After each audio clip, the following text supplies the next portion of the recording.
You, sir, are worried too much about your table. But let's talk about it. You've been pointing at this young lady with you a lot. Well, yeah, let's just talk about life. Yeah. So who is she to you? How soon? Hold on. Yeah, see, that's why we don't clap.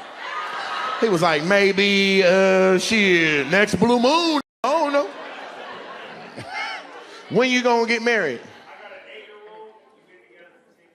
Who's the 8-year-old with? Is that her baby? So you had, I sound like you had a baby with her sister just now. Am I right? You guys are like, whoa, Cherry, Cherry, Cherry. So you've been together a decade. You got an 8-year-old together. The baby's with her sister right now. And you talking about we finna get married. Sir, you're already married. Just go buy the jewelry. To do what? What do I got to do with you finally marrying this girl? You want to set up a proposal? You got a ring?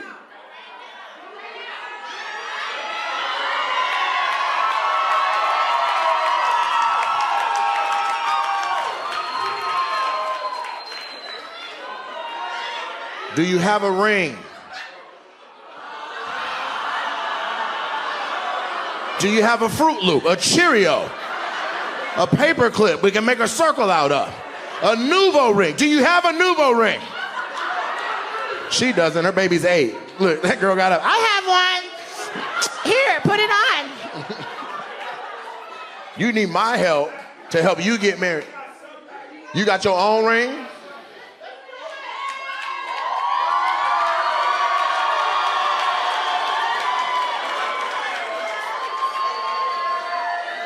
This shit ghetto, but come up here.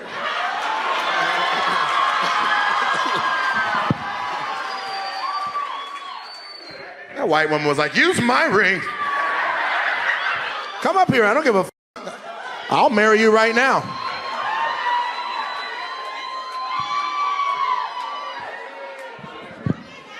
You're gonna have to use the stairs.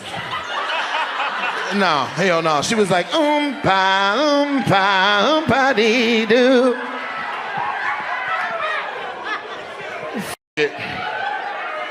This shit ghetto. You guys want to see a span away proposal? You gotta say something sweet. You gotta talk to her. I just want you to know, I've always loved you.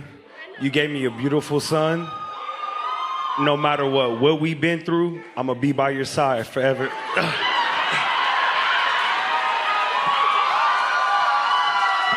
Will you marry me?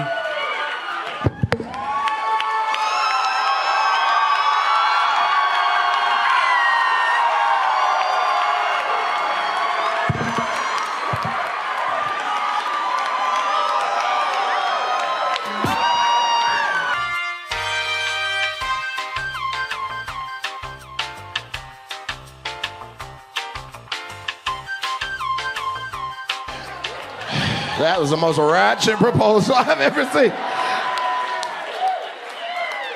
That took a white lady's toe ring.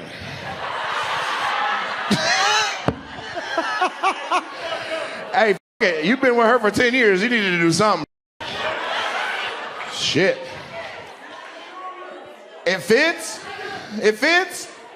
Congratulations, you guys are engaged. Wow. Crazy. That's better than most people. Most people be like, you know what it is. Damn, Damon, why the f is it gotta be like this? That shit counts. Hey man, when I post a video, I'm gonna edit out the weird part.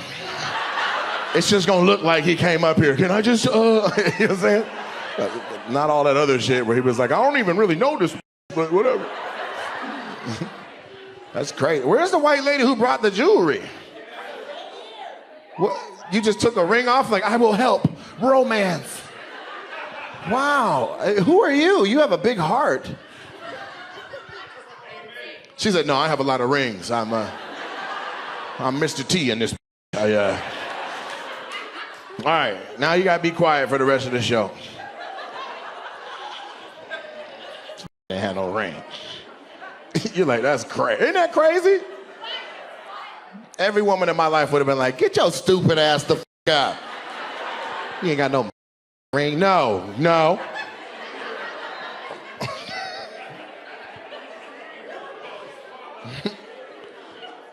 At the beginning of the show, I said to everybody, I said, this is a white, black, and Puerto Rican person. And then I called her a nigga. I would like to retract. That's a nigga for sure. That's... Jesus, sit down. My security's like, this the real deal? What we doing? You will be outside. Damn, he kicked me out after a proposal?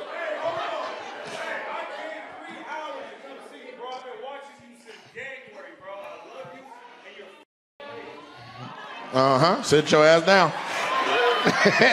I've been watching you. What the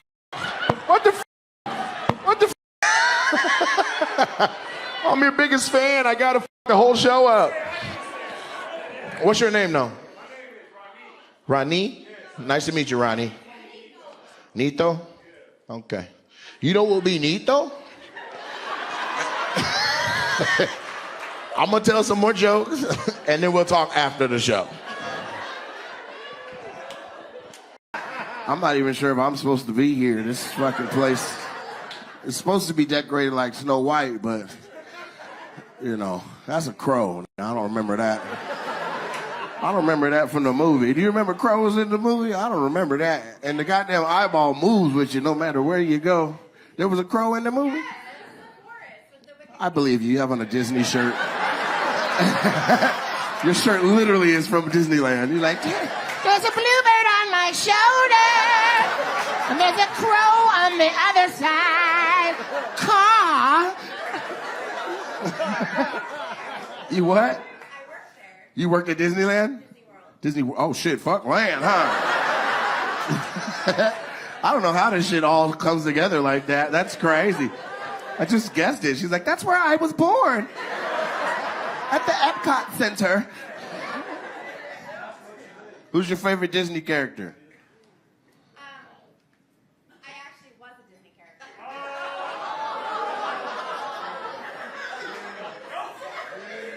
Goofy?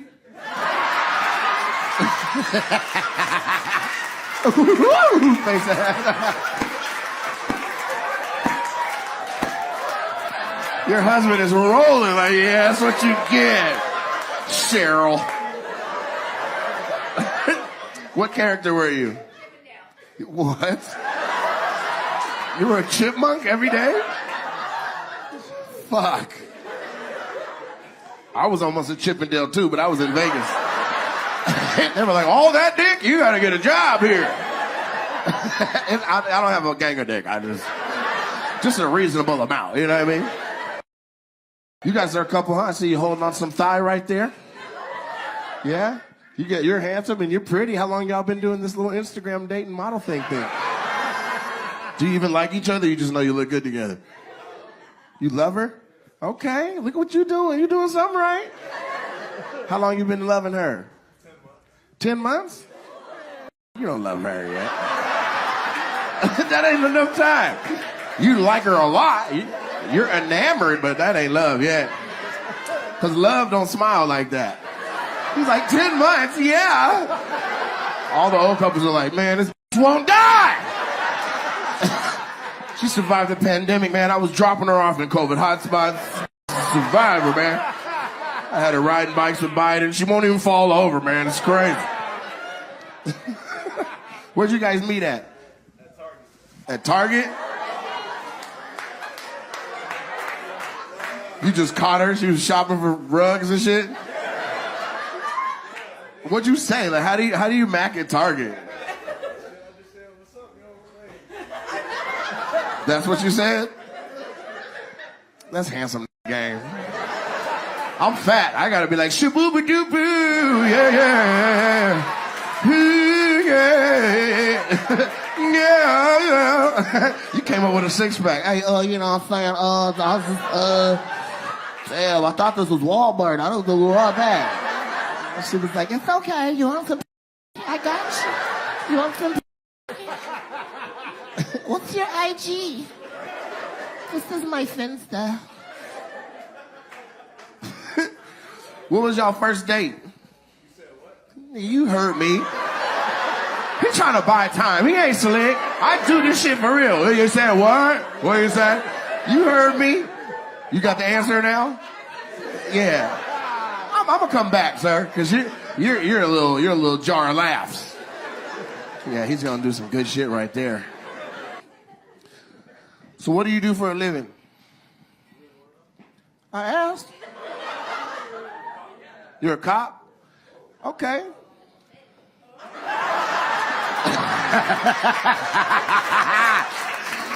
Yeah. Ooh, ooh, ooh, ooh, ooh. And you out here fucking the police. You little NWA. I bet he didn't say that at Target. She was reaching for a towel. He was like, freeze, give me your number. That's cool to see like a young, hip black cop. That's cool. Are you in like narcotics or something? You got a hand tattoo, man. It's too late. You done already said what you do. You work in Chandler? Then who gives a fuck? Shit. If you're undercover, you're gonna have to get a new job. But what do you do for the police? You an actual like patrol man? Yeah. Yeah? No, you want him under your covers. Calm down. He's like, are you gonna learn? He's good. Shut up, Cheryl. Do you be pulling over white people just because? I couldn't be no cop. I would be trying to get reparations. Like, do you know why I pulled you over today, Mrs. Tubman? Why are you calling me Mrs. Tubman? I don't know. Just a hunch.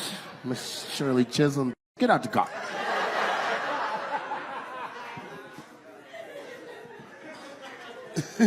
You ever do that? You don't do none of that shit? You don't get no get back. Bruh, how long you been a cop? Oh, you just wait. He barely been there. He been there about a year. Sounds like that relationship over there. About 11. Yeah, just wait. Yeah. You turn old and black, you can be like, everybody hold still.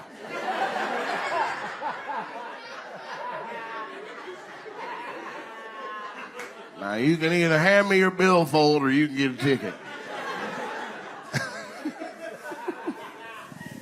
How come you decided to be the police? Did you used to be bullied or something? Always. Really? So like as a little kid, they were like, let's play cops and robbers. You're like, I'm a cop! He's like, we used to play hide and go seek. I found everybody. You out from behind the tree. I'm like, God damn, Desmond.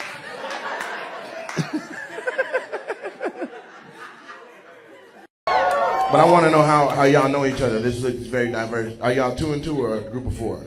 How do you two know each other? Y'all play a sport together as children? Where y'all work at? Police officers. You guys are police?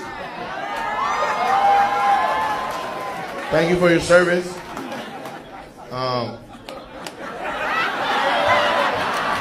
We can do some shit as a group that you don't normally get to do. On 3, I want everybody to say, F the police. 1, 2, 3. Police. For all the times you came and I didn't want you to come. If I needed your help, I appreciate you, but you motherfuckers be noticed. What are you doing over here? Nothing. Let me see some ID. I don't have it. Lay on the hood of the car. You guys aren't those kind, I can tell, because you came to this. But you know them motherfuckers.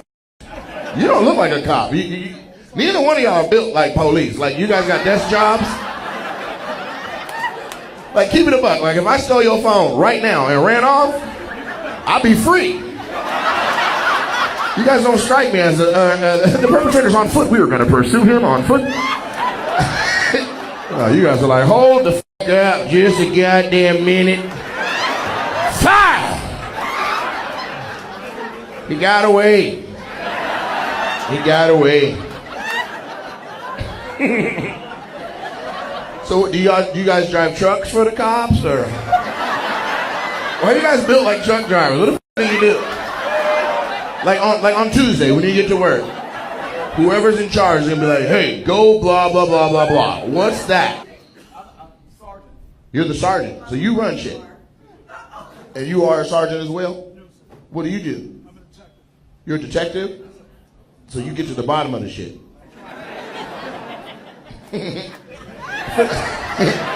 You be in the back of people's restaurants. Who cooked this shit?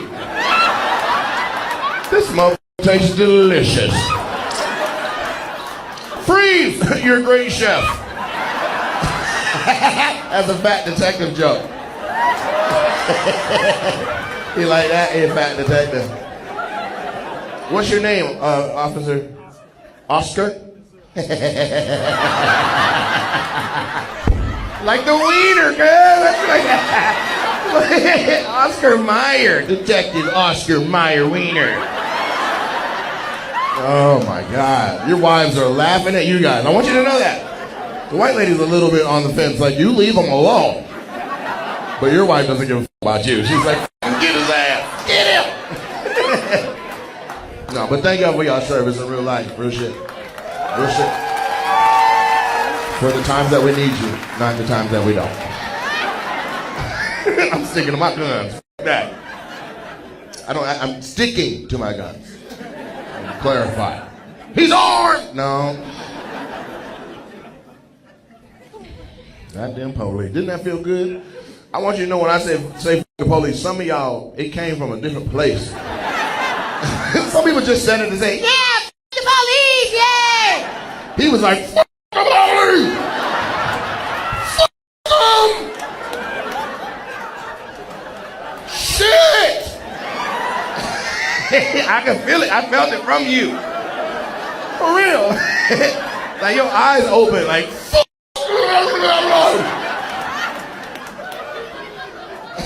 your shit had passion in it, bro. Don't try to act like it didn't. That shit was hella passionate.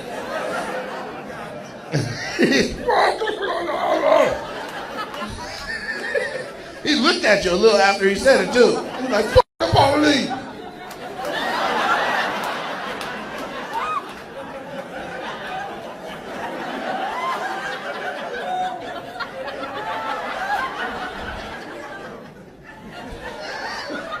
And so what do you do, ma'am?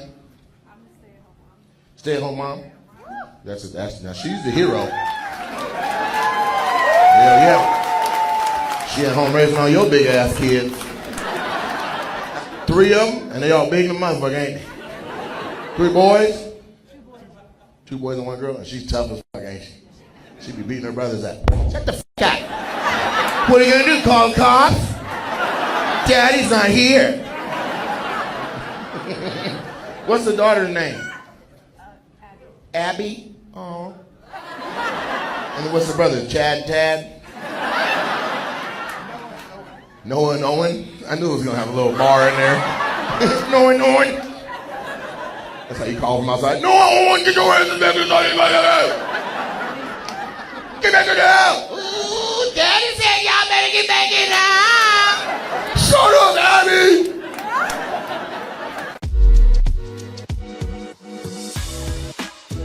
Hey, what's up, guys? This is Gary. And Nate. All right, I want to give you some flowers today. Me? Yeah. So, one, I saw your house. Which is pretty. Listen, as you're a bachelor, and it was like you say, hey, let's stop by the house real quick. All right, you rolling the dice when you stop at somebody's house. Because I'm ex-military, so I'm a little OCD with the cleanliness. I was like, okay. The biggest thing, when I opened the fridge was fucking spotless. I was like, Nate's a beast. Do you have a cleaning lady? Yeah. Did she do the fridge? No. Yeah, clean lady. I don't know why clean ladies don't do the fridges. I don't like fridges or changing beds. Really? Mm-hmm. They changed mine. Well, my cleaning ladies are like, that is extra, my friend. No. For sure.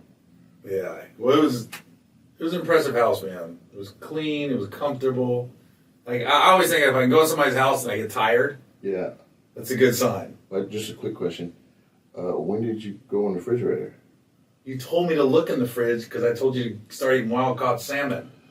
Touche. And you said, yo, open the fridge. Look up top to the right. I said, go, there's what? a choice in there because of you. Yeah. Oh, I'm not your assistant. I'm not just going to go and eat stuff and go and stuff that's not mine. You literally told me, open the fridge and look for the salmon. And that's the only reason I looked at your fridge. It's also the only reason why I asked you that. Yep. And I was like, So we can whoa. move back around and talk about how people just don't be opening refrigerators and stuff.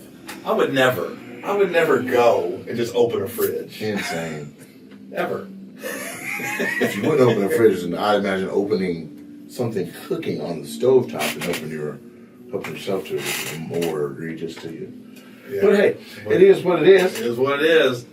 But, and then you told me how you got your house. You was later on the treadmill at the gym across the street and saw a for sale sign. See the bike, but yes. See the bike. Yeah. Sorry. And then when you went through it, did you know immediately? I knew when I saw a couple of the amenities. I was like, "Ooh, I gotta have this," because I was looking specifically in only 2 zip codes because it needed to be a certain distance from SeaTac and a certain distance from my parents' house, south, and my club and this studio, which was they only gave me 2 zip codes to look in. Man, if he was going to ask me if I'm trying to look for a house near my parents, I would have chose Prague. Get that far away from them? No, it felt like when I was in there, like, okay, let me just. What I liked about your house, the movie theater, I really liked. I like the different levels. We're just telling them about the stuff in the house. Yeah, All right. I'm not showing them. I'm giving them an address. Oh, you're talking all with anonymity. There's some of the amenities. This is why I go to people's houses. Like, I get online, and anytime you go through a celebrity's house or anybody with money's house or mansions, I watch that stuff on YouTube. I don't have money yet. No, you're doing all right. No, I just got a house and a car and a truck, and now I have to sit still till 2027. I don't have money like that. You're fine. But I am gonna do. You're fine. I'm gonna do some stuff financially and move some stuff around. The stuff I showed Yeah. you. We'll talk about it when we're ready. Yeah. We got some stuff cooking. I'm gonna listen. Since I got divorced, I have learned so much about finances. That's the biggest thing. If anybody's asked me what I've learned through divorce is how to manage my money and handle my money. And I've surrounded myself with the right people. And even through the divorce and with alimony and we have back taxes with the IRS that I was unaware of, right? Mm-hmm. I've never had this many investments and this much money in the bank at one time. Nice. And then if I can share that with good people, I want everybody to have money. You know what I mean? Because when I come here, I don't pay for my Celsius. Right. I didn't pay for this.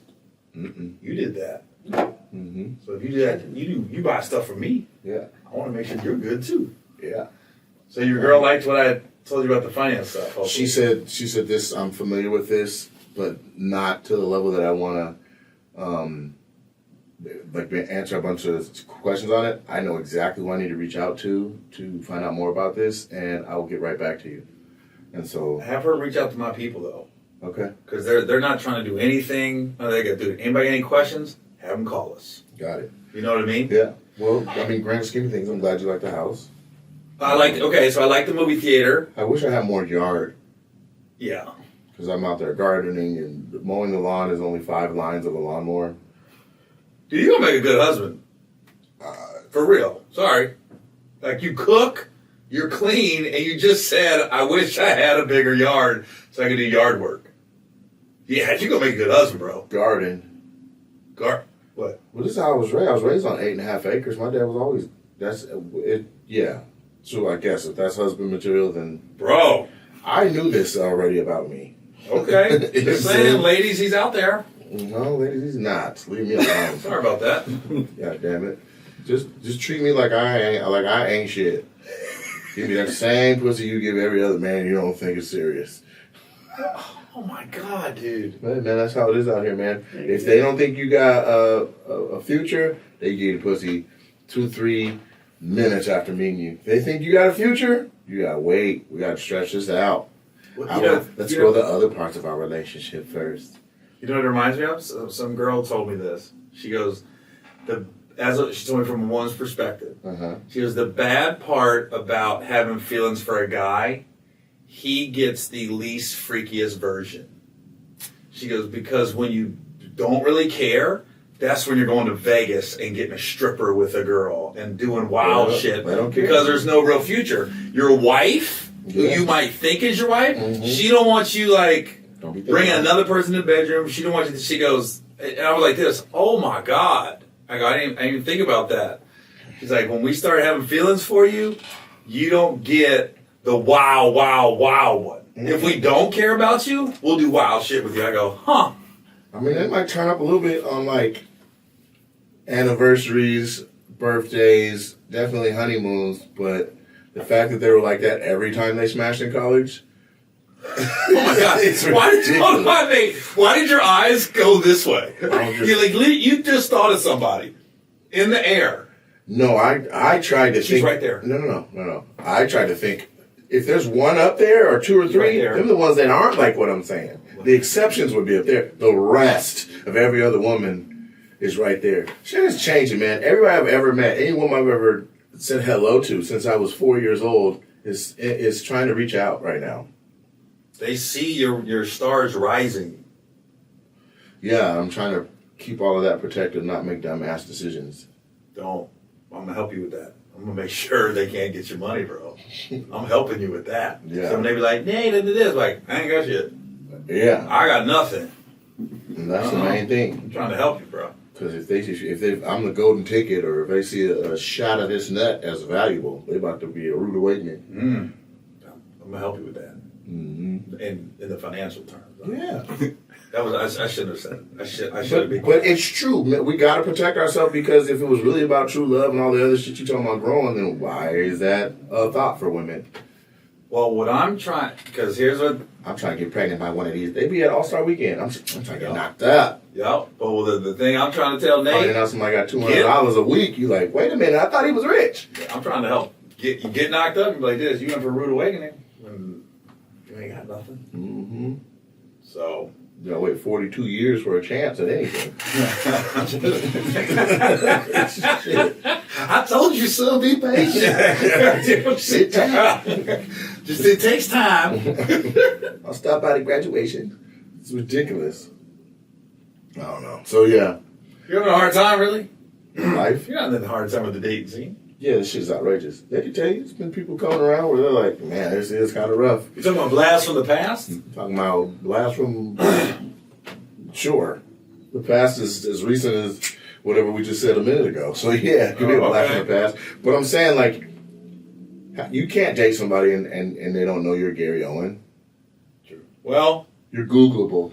And even if somebody is, say they're from South America and unfamiliar with our entertainment, the server's gonna fuck it up at a restaurant. Oh shit! Or if they're not familiar, they're gonna be familiar within an hour. That's what I'm saying. Yeah. And then they act different.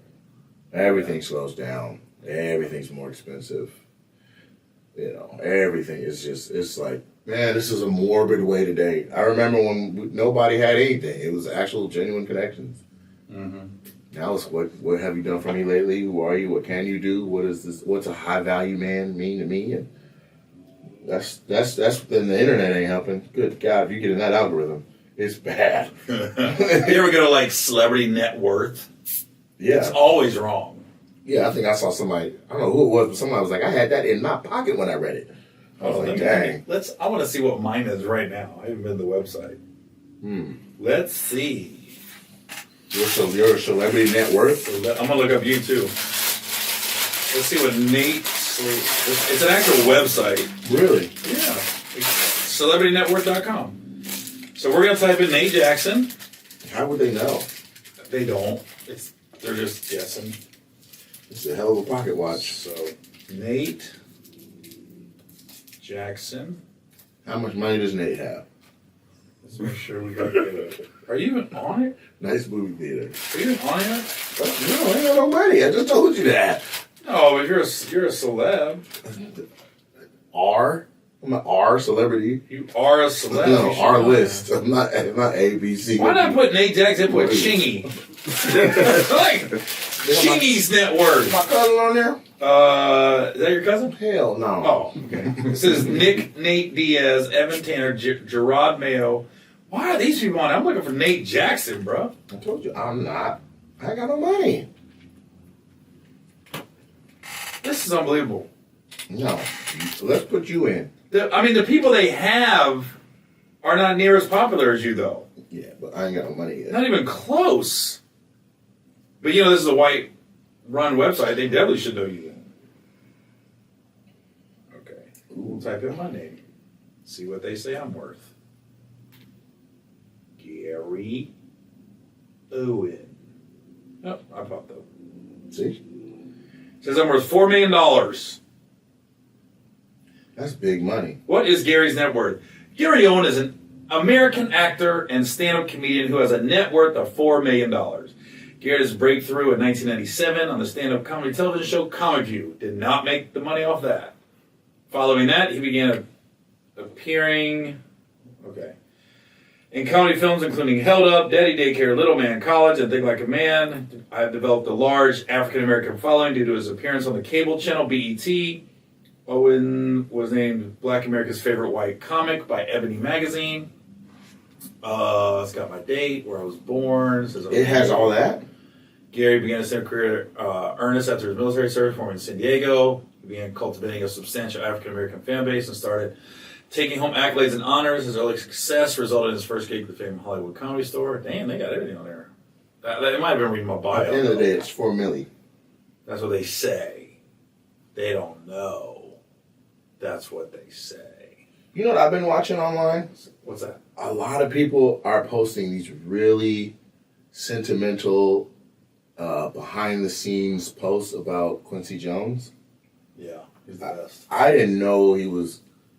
Like, he's a Seattle guy, and so I've always had affinity towards his work and, like, how he worked with Michael Jackson and all. I mean, he's even in the movie. He's even in the movie, was it Ray? Where I think Lorenz Tate plays a young Quincy Jones. Yeah.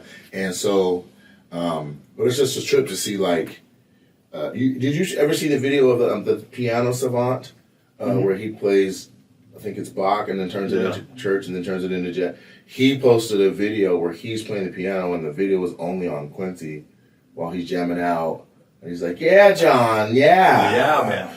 And then I saw a post where he said, him and Michael were going back and forth about the trumpet intro on one of the songs. Right? The intro. And Michael was like, take the trumpets off. It's competing with my voice. And Quincy was like, no. That's establishing the what song? That one. I don't even know what song that is. The one Chris Tucker sings in the Rush Hour movies. What's the song called? Michael's got hits, bro. You're acting like Kumo D here. What song was it? He's got hundreds of hits. Hold on, I'll get it for you. Where he's like, yeah, that one. Don't stop till you get it up. That, come on. Literally. And That's what you're saying? Yeah. And so the trumpets at the beginning, Michael said to take them out. Quincy was like, no. And then the person interviewing Quincy was like, so what did you decide? He was like, you want to know who won the argument? And he was like, yeah. He was like, have you heard the song? You know I had a holding deal with it. I didn't. Yeah, my first television deal was with Quincy Jones. And so it was looking back, just to go over his house, because that's where we had all the meetings. That's where we met to try to write this show with the writer. And we can't post this podcast now. You can't. That's 6 seconds is not Okay, enough. that's it. I was like, don't let them start singing. Sound of the trumpets. Right. We got a cease and blocked. desist from somebody named Pillow. Yeah. No, I had a development deal with them, man, and it was just the stories on top of stories, and some I'm like, I will never share on air. I can share with you off air, Okay. but I mean, he was really opening up because we were with each other a lot for about 6 months. In Hollywood. Yeah, at his house. We just go to his house, In the Hills or somewhere. dude.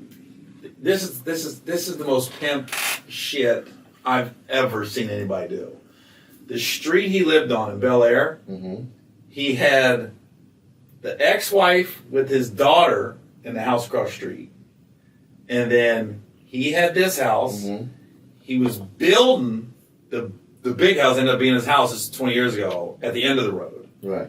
And then the only other person that on that road was a dude from Girls Gone Wild.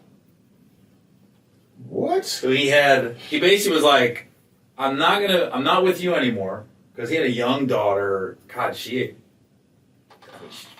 probably 30 now, because Quincy's 91. Wow. So his youngest, I'm sure we could look it up, he had in his 50s or 60s. And then, so he's like, yeah, She's 40. I'm gonna move you across the street. Yeah. So I can see my daughter whenever I want. Wow. And you can have your life, but I'm still gonna have my life. And build my big house down here. And then, I want to say, the house that he moved out of, I think Chris Tucker either was gonna buy it or did buy it. Wow. That was that street that he lived on. And he was telling me this was right when Girls Gone Wild was hitting. He goes, yeah, man, the guy across the street, he's a nice guy, wild.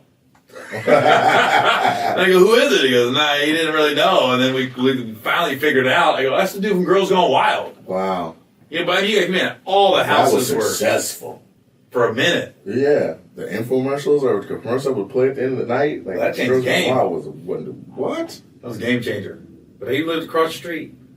But just like when you go to his house, there's just a wall of Grammys, and you're like, people would die for one of those. Right. It's got a wall, and it's full wall. It's so many. It doesn't even look like a big deal.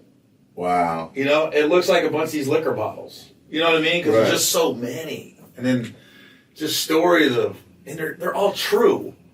About Michael Jackson and Ray Charles and Frank Sinatra and Sammy Davis and like Naomi Campbell and Lenny Kravitz. He got stories about everybody. Wow.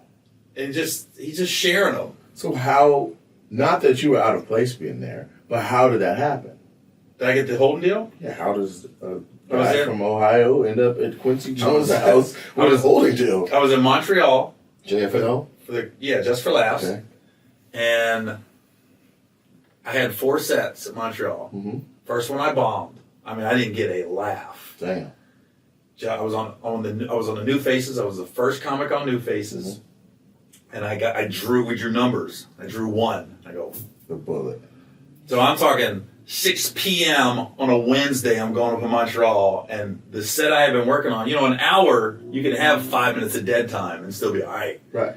Well, you got 5 minutes. You can't have no dead time. They didn't laugh at the host, who was Dom Herrera, and I went, damn, they're not really laughing at him. And I'd seen Dom around LA back then. I was like, he's killer. And I go up, Nate, I don't think I got a smile. Damn. They were like, and I go, but I screw myself because instead of reading the room and going with my gut, be like, switch this setup, perform for these people. Right. Back then it was all about point of view to get a sitcom. Yes. So I was like, and my agent was like, no. Don't worry about the crowd. Don't worry about the laughs. Establish. We got all these networks here to see you. They're going to do this. They were trying to do this interracial show, right? Okay. So when I bombed that bad, I said goodnight. I walked out the back door and just started walking back to the hotel. About a 2-mile walk. And I remember my ex-wife, who was just my girlfriend at the time, they was like, is he coming out? She goes, oh, I know Gary. He ain't coming out. He's gone. Man. I walked back, and I didn't go up again until Friday. Okay. So Thursday night, I stayed in this damn hotel room watching CFL football in like Degrassi Junior High. Wow. That's all I watched on the TV. I was like, because I felt like if I went out, everybody's going to be like, that's got a bomb right there. Dang. That's got a bomb. So Friday I went up, So now I'm 5th. There's 8 people on the show. Now they put me in the middle. Is this on New Faces again? Same lineup. They just flip it. I didn't know you get multiple showcases as New Faces. You got 2 shows. Nice. So I get there, and I'm looking at the other 7 comics, and everybody's going, damn, that audience sucked. I guess everybody bombed. Oh, that night. I guess that crowd was just like looking. Wow. So I was like, oh, I felt a little better. But I do know the first show they said Quincy Jones is here. And you could see him. He was in the balcony. I was like, yeah, it's Quincy Jones. And then the second night, they go, Quincy's back. I was like, damn, Quincy Jones is here again. Second night, pretty good. Not great. So I was like, all right. I felt like I redeemed myself, but I definitely didn't do enough to get a deal. Right. Guy did. Well, Guy Tori missed his flight. He couldn't do the urban show. Oh, no. The urban show was at the end. Yeah. So they was like, Gary, can you stay a couple extra days? Because the urban show wasn't until like Saturday or Sunday. They're like, I can, because Oh, I need to that was fix my this audience. Yeah. So but the urban show is 2 different audiences. Yeah. In the first show, they either say clean or they want an implied clean, and the second show is just raw. So like the first show they promote as like urban fun, and the second show they promote as urban raw. Okay. Right? Yeah. So the first urban show, I was doing all my black church stuff. Okay. The second urban show, I was just doing like Dick Pussy type jokes. Right. So I didn't know Quincy was at the urban show. He came to both of those too. Yeah. So I leave Montreal thinking, I don't know, when did I get a call a week later? Hey, Quincy Jones wants to meet with you. I said, huh? They go, yo, he was in Montreal. Like, he's calling for you. And I was like, so we go to his house, we meet with him, and I'm like starstruck. We walk in because he had this big picture of him and Michael Jackson when Michael was like 18. Right. And I was like, oh my God, this is like legit Quincy Jones. And he said, this is what I saw. He goes, I went to just about every show in Montreal. Because you're the only person that did 4 different sets and you adjusted why on the fly. So he goes, I saw you the first night bomb, second night did better, third show with the urban show, you did it, and the fourth show you went another direction. He goes, so granted, he only saw 20 minutes. Right. But he goes, I just saw a guy that went here and then went here. He goes, so he was like, yeah, I could do something with him. So we got a holding deal, and I'll never forget as long as I live. You negotiate with holding deals, right? They called me and they said, yeah, he's offering you $150,000 for the year for your TV rights. This is in 19... This is in 2000. Okay, so 24 years ago. I never... That's real money. Oh. And when you got a guy not make, I wouldn't make a lot. That's I was real like, money. what? And I told my manager at the time, I said, oh, there's no negotiating. Say yes. Right. And then he goes, well, we think we can do. I said, no, say yes. I said, let me just put it this way. Say whatever you want. Don't fuck up the deal. Right. Right? So then, I'll never forget, we go over his house. He starts, oh, we got the deal. All right. He used to call me Snow Cone. Snow Cone. Snow cone? Yeah, Snow Cone. When I wanted to Snow Cone. And then we go in there. We're meeting, we're talking. Then he goes like this. How much you say it was? And somebody goes, lady was always there with us in the meetings. $150,000. He's like, all right. She opens up the checkbook, writes a check, and hands it to me. And I was like, I've never seen a check that big in my life. Wow. And then I go out, we leave, and we're out in front of his That's house. the deposit. It's too easy to write. That was the deposit. I know. I'm with my manager at the time. He goes, just so you know, this ain't normal. I said, what do you mean? He goes, and all the years I've been in LA, I ain't ever seen nobody walk in somebody's house for a holding deal. Right. And have them write the check. And it's true because I don't know if you ever had a holding deal with a network or studio. not. Well, they don't give them out like they used to. Different time. They don't give them out. Yeah. Different time. Right. Every holding deal I had after that, and I probably had 5 in my life. And granted, they were all a long time ago. You got to get whatever the money is. Let's say $100,000 is your holding deal. You get $25,000 up front. You get $25,000 like 6 months later. You get another $25,000 when you go to like the pitch meetings, and then you get the last $25,000 if the show goes. You don't get that $25,000. That goes into the pilot. Right. But if the show doesn't go, they just give it as like a thank you for letting us hold your deal. So I was like that after that, and I was like, oh, that Quincy deal. I never had a deal that big after that, and I never seen like money just like bam, yeah, write the check. I was like, oh yeah, this is different. This is different here. That's still the biggest house I've ever been in where I thought I was outside, and I was still inside. Wow. I literally thought we was outside. And I looked up, and I was like, oh, we're still inside his house. There was like a little courtyard in the middle of the new house, and it was like glass up top. I was like, oh, this is inside? Wow. That's Pretty amazing. Was there just like random unheard songs playing in the background? Like, you know what I'm saying? No. Like was somebody just tap dancing in the corner? But he would never. But he would say like nothing. He'd be like, "Hey, yeah, he goes, when am I free till?" And they'll be like, "Hey, you're free till 6 o'clock." And then what? Lenny Kravitz and Jamie Foxx is coming over. You know, like shit like that. You're like, who's coming? Now, Jamie's house was the biggest I had seen at that point. The one he's in now. I don't know about him moving. The one that was way out in Thousand Oaks over the ranch, where With the studio in the back? You go up the one, across the pool. Yeah, the studio's on the side of the pool. Yeah, that's a big house too. Jamie's got a big old house too. That shit was crazy. Who? Yeah. Jamie's got a big old house. Yeah, but that was where I saw the awards sprawled out like they.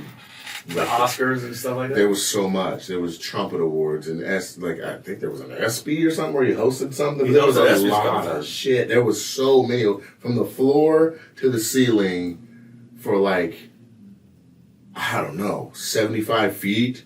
There was this whole wall and it was these glass squares and inside each square would be an award. So you could look through that to another living room.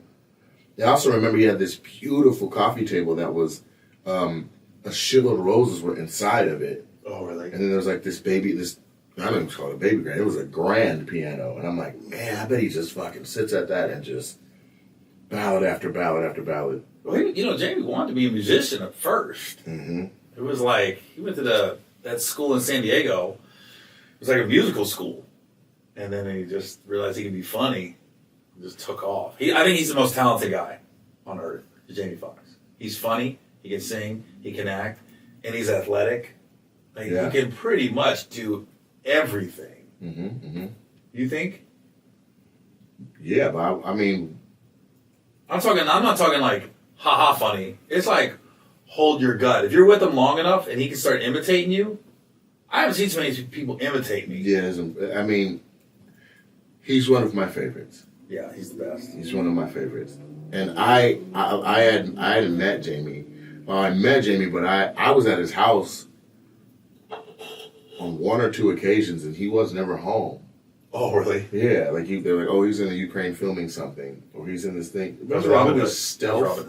Stealth, yeah. Yeah, he was filming Stealth. That was right after we started hanging out with him. That was a long time ago. He had a function at his house, or his people did, and so that was 20 years ago. No. Stealth? Was the movie Stealth that old? Yeah. Maybe it wasn't Stealth then. It was something that recorded in the Ukraine. That was Robin Hood he was recording in Ukraine. Well, then that's what it was. Croatia? Yes. I think it was Croatia. He was doing Robin Hood over there. That's it. And that feels right because that's more recent. And so, anyway, there wasn't a big party or nothing, but like Audra, Speedy, a few other people like had people over. Yeah. And like people very close to him that like they had permission to have company when he wasn't there. Mm-hmm. And so I just remember I was like, man, how do we Uber eat something up to here? Shit, I am hungry and I don't want to go in this man's kitchen. And they were like, what the fuck are you talking about? Go in the pantry. It's literally anything in there you can have. Yeah. Leave the top shelf alone and have what you want. And I was like, damn. I opened it and there was so many different types of Quaker Chewies and granola bars. And so I was like, what the fuck is going on? I never seen a spread like that. It was Costco. But it was everything. Like, you gotta think, I'm like broke, starving comic, just happy to be that far from North Hollywood. I was like, this is amazing. Yeah.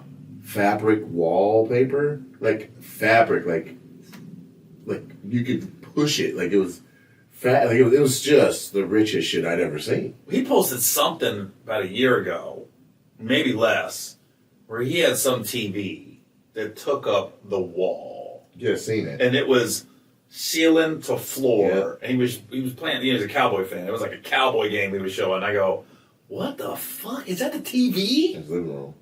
It was so big. But I got cool with his sister, rest in peace. She was super cool. Yeah. She was super cool, man. And was Deidre? Is that her name, Deidre? Yeah. She liked me.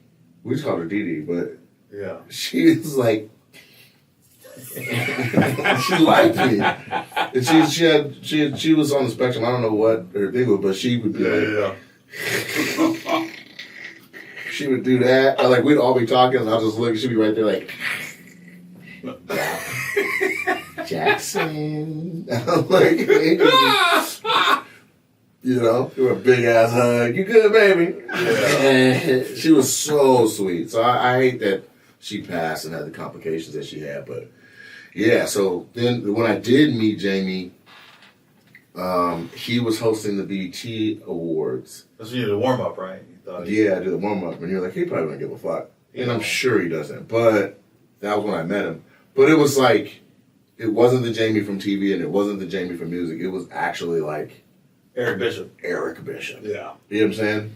He's chill, man. He is so chill. I look at how lucky I've been. And I did Foxhole Radio for years. Oh, did you? Jamie was never there on Wednesdays. I did it with Johnny Mac and Speedy and all that. I was there when it was I did like it a couple times with them. 50 motherfuckers around the table. Yeah, it was just a bag fest. It was just a bag fest. Yes, literally. You know what I mean? Like, they will literally take your biggest accomplishment and just shit on it. And rank all over it. Yeah, but I remember I had like no respect. There was like Clayton barely had respect, and Clayton was like, "Come with me," and I'm like, "Okay." So we go into Hollywood, park in the little thing, and go all the way up to the top. Yeah, we're in that conference room. And across the street from Boa, right? Yeah, and there's like eight mics and 12 people. And Johnny Mac is the one, but you out, you in, you out, you Johnny in. motherfucking Mac. Johnny motherfucking Mac. And there was, and Louis Diggs was there. Lou Diggs, and he had, they were talking about his van. I guess he had like a family van that was loud or some shit. And so, and then Clayton had just bought this like 20-year-old Honda Accord that smoked when he drove it. And so, I was on the mic for like, I just hopped, it was my first time on the mic. I'm like, all right, cool, let me get in here. And they're arguing back and forth about something else. I'm like, what y'all should do is race y'all cars up a hill. Whose piece of shit could get to the top faster? Did they fall out? Everybody fell out. Because when they fall out, they fall out. Yes, and I mean, everybody was like, "Who? Which piece of shit? Which piece of shit?" Right. So it was, and then they go to the break. As soon as we go to the break, like, got two right back here at Fox Hotel 196. Bow. You go to Johnny, goes, Nate, yeah, you a funny motherfucker right there. Nate, what's your name? I'm like, Nate Jackson's like, Nate motherfucking Jackson. Johnny motherfucking Mac says you fucking funny. That mic is his. And then I didn't have to split the mic with nobody else for any other time I came in. Oh, that's great. I was like, gee. And to this day, Johnny would be like, Nate, you's a funny motherfucker. I think Johnny's the one that introduced me to Jamie. He has to be. You can't get to Jamie without either but this is before the Barber, Speedy, or him is how Jamie is even introduced to anyone. But this, you gotta realize, I met Jamie in '98. Okay. This is pre Any Given Sunday. Pre-Laugh-A-Palooza. Yeah, this is before Any Given Sunday. Any Given Sunday is the one that made And Jamie. they said they're bringing it back. What? Laugh-A-Palooza. Oh, really? That's what they said, yeah. Well, I hope it ain't the... I ain't gonna say nothing. I'm gonna leave that alone. Oh, but they're saying Laugh-A-Palooza will come back. And there was only 1 year of it. It was in Atlanta, and everybody still... I thought there was 2 years. Maybe, man. But everybody talks about the 1 year everyone talks about. So, like, Laugh-A-Palooza was incredible. And they paid so much attention to detail. No comic was too small. Once you were in it, they treated everyone like international headliners. Never did it. Well, that's straight from Clayton's mouth. And he, at the time, he was telling me he wasn't shit. He was actually homeless. Really? Yeah, Clayton was. He had homeless. He was homeless. And that's funny. You're like this. No, like him and Tiffany lived in the same car. Well, Clayton was living behind something in North Hollywood, and like people found out and were like, absolutely not, young man. And then like Michael Jai White helped him, and then other people started helping him. Then he got his own place. And then that's why his car was 20 years old. Clayton English, right? No. Clayton Thomas from Detroit, CT. CT, the one that's married to Tangerine. Yeah, okay. Yeah, he's probably, if he hears this, he's gonna be pissed. I called him Clayton Thomas that much, but fuck you. Not bad. No, he's like my brother. That's like your era, though. I always say like comedy is like frats and college years. So your group that you came to LA with, that's open micing, struggling, everybody trying to make it. We call it class. Class. We say we got a hell of a class. Got a hell of a class. My class was the guys that have blown. Did you do the Bay Area Black? Yep. When? 98. So that's your class. So you're looking at D-Ray, Nick Cannon. And Nick was 16, 17? Yeah. we actually rode together from San Diego to Oakland for that contest. He won, right? No. The year I did it, Craig Robinson won. So that was year 3. I don't know. It was longer than that. Okay. It was longer than that. Because that's where Nick got his deal off that. There was Disney was there. People don't know that. But yeah. But what I remember, that year, the Bay Area Black Comedy Competition, I remember I got through the first, I don't know, it was 1 or 2 rounds, but I got to the semis. Yeah. And then, because the first like 3 or 4 rounds is the same weekend, and then it's like a month later is the finals at the Paramount. Yeah, a month later. So I just remember 6 people made the finals. Yeah. So when we got to the semis, the first show 3 people was going, the second 3 people going. Honest John was on the second show. Yeah. I was on the first one. I pulled Honest John's sign. I said, listen. So they're not gonna let 2 whites in. I said, listen, if I told him, I said, if I get to the finals of that first show, Yeah. I don't care how funny you are, you're not getting in. I said, if I don't, I said, motherfucker, you can tell knock jokes. You getting in. Right. I go, so you're gonna know. Yeah. And it played out. Exactly like that. I remember my semis had Nick, Lavelle Crawford, George Wilborn, God. Derek Ellis. Chicken be big So too. I'm gonna ask you. Judge's chicken be big. No, Craig was on the Late Show with Honest John. Okay. Trying to think, who else was on mine? Nick Cannon, Lavelle, Craig Robinson. Well, on my Honest show, John. my semifinals. Yeah. It was, how many of y'all were on that though? The semifinals was, I think, 9? there might have been 9 or 10, and Yeah. 3 made it. So I just, out of the names I just said, Yeah. so you know I didn't make it to the finals. You, Nick Cannon, Lavelle Crawford, Derek Ellis, D. George Ray. Wilburn. George Wilborn, Um, Derek Ellis, that's 6. I can't remember who else was on that show. Oh, that's a lot of successful people. So who do you think made it to the final? The people Derek Ellis, D. Ray, and Lavelle. But Lavelle sometimes he has to catch fire Why would you say Derek Ellis? because Derek is so different. He's either gonna bomb terribly or he's gonna catch fire. Okay. I've seen him. Chicken be big too. And like Cheryl Underwood, the way she did him on Comic View, Yeah. she was like, "This motherfucker's on heroin," and like ruined his career. But before that, like I seen Derek just like I couldn't believe it. I was like, "Is this an acceptable delivery?" So no, Nick made it. Okay. Derek made it, Mm-hmm. and I don't know if I can't remember who the third one was because obviously Craig Robinson made it and Honest John made it at the second show and one other person. I forget, but anyways, they literally sat us down, said no cussing. You have 5 minutes. If you go over, every minute you go over, you will be deducted a certain amount of points 4 for the points. judges. 4 points. So and 1 point is enough to ruin Derek shit. went last Okay. and cussed and went so far over his time Ooh. and went to the final. When I they would've been announced hot. when they announced him, the crowd booed. Yeah, I'd have been hot. Like we were like this. I believe every word you're saying. So then Every we looked. single word you're saying. Because I've seen some. Then we looked at the Bay. Then we looked at the program. He's one of the goddamn sponsors. Who, Derek Ellis? Yeah, he's one of the donors. I was like this. He couldn't have donated nothing but help set up chairs. But you know, Tony Spires ran that. Yeah, but he wasn't signed to Tony before he did it. He was on the dang flyer. Yeah. I got no reason to lie about this. Yeah, that's fine. He was one of the guys. Did Tony rep him before the festival? I don't know. This That's is what what I know. They were in cahoots, is what you do know. He did everything they said don't do to all of us in advance. and got to the finals. And I was like this. Crazy. And this was back when it was sponsored by like Bud Light, Disney, Coors Yeah. Light and shit. Because from my understanding, you correct me if I'm wrong, but by the time I won it in 2010, I didn't know you won it. yeah, That's wild. I've been a problem. Ronnie won it too 1 year, right? Rodney hosted the year I won. Okay, right.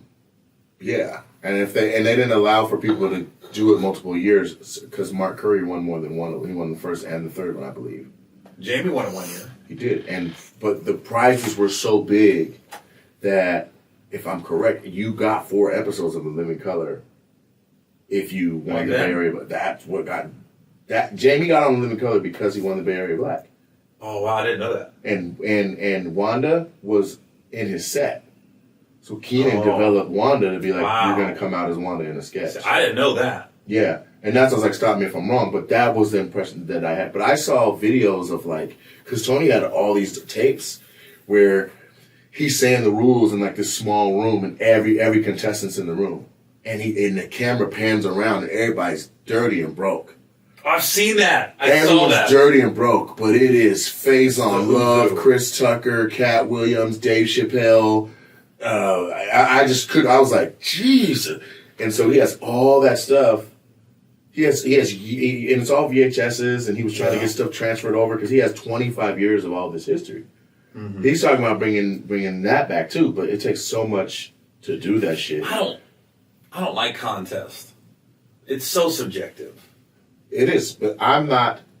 We have one we do called Funniest Motherfucker right here at my club. Mm-hmm. And the amount of pressure that the talent puts on themselves to be good in it is like, I've just over the years I've like seen that like they are like the people are stressed the fuck out. Like my career depends on. I'm like, you do know I made this up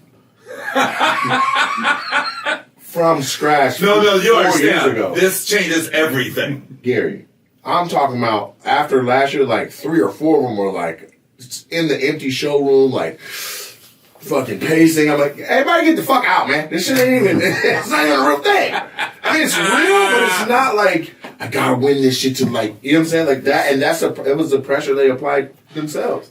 We were no different doing the bet. You gotta think back, like Tony Spires made this shit up. Oh, dude. But when you did it, there was real opportunity. Like when I did it, you get $5,000.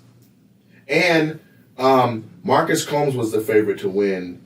Recipe. Marcus was the favorite to win when I did it. And there was 9 of us in the finals at the Paramount. And I almost went the year before, but I ran the light because I did my closer. I started my closer with my back to the crowd. That's the way the joke was designed. Mm-hmm. And when I turned, the comics were up in the balcony waving their phones. So I just cut to the end of the joke. I said, thank you, good night. I ran the light by 4 seconds. And Bob Sumner took everybody from the finals and put them all directly onto Def Jam. And that's why I wasn't on Def Jam. Oh, wow. But I sat there because he had me, CT, and Ada Rodriguez waiting. He's like, if anybody bombs, you guys are on. And he comes out, and this is at the Orpheum. He comes out and he's like, Ida, hair and makeup, go get ready. Clayton, hair and makeup, go get ready. To this day, I wish we sat in a different order because there was no rhyme or reason to why we sat that way. So who all was in the finals? BT Kingsley. And this is the year you won, right? You're talking about the year you won? This is the year I won. Okay, it's 2010. Yeah, so the first year I did it, I made it to the semis and everybody was like, who the fuck is Nate Jackson? This is 2009? Seattle. This is 2006. It took me 4 years. Okay. And I remember I came outside and Kendall Ferguson from Chicago was on the phone with someone from Chicago, like, some motherfucker named Nate Jackson advanced, and he ain't shit. Hey, how is somebody advancing? We don't even fucking know. And I was like, nigga, that's me. And he turned, he was like, nigga, you Nate Jackson? I was like, I'm Nate Jackson. He was like, I met the nigga. And then he hung up. But you know, that's the norm. Like, when you're new and nobody knows where you're at, where you came from, you come out of left field, like, slaying. You got a lot of these comics have been in LA. There's no surprises in that. Like, comedy's like boxing. Like, you know when somebody's gonna be cold. They're a junior Golden Glove. Like, nobody's coming out of no.